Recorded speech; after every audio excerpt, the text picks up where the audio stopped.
Human Resources has told me that I need to make sure my employees take a 30-minute lunch break every day.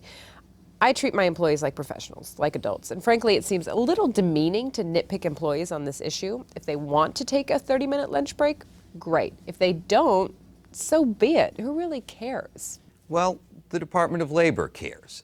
Plaintiffs' attorneys care, who have made this into a veritable cottage industry.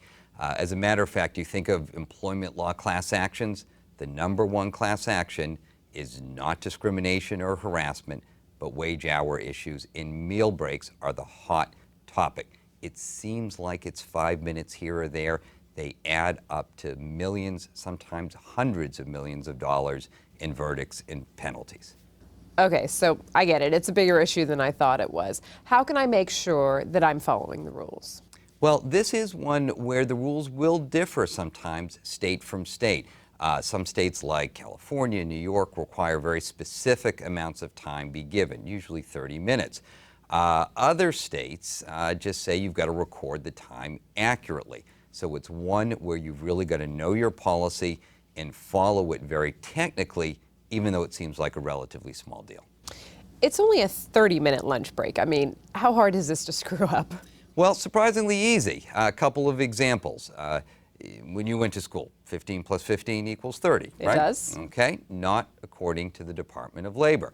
If you've got an employee that takes 2 15-minute breaks at different times, that doesn't equal 30 minutes.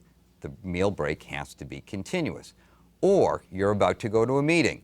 You tell an employee who's eating lunch, look, just buzz me if that FedEx package comes in. They're sitting there, they're eating, they're surfing the net. Seems innocent enough. It does, except you haven't relieved them of all duties because they have to watch for the package. Little things like this make a big difference. And does this apply to all employees across the board? That's actually a really good reminder. What we've been talking about only applies to non-exempt employees. Exempt employees don't get the meal break. Now, of course, the definition of those is not so clear. Exempt employee does not necessarily equal a supervisor or someone who has a very high salary or someone with a lot of responsibility. It's a legal definition. That's why you've got to apply what your policy is very, very strictly.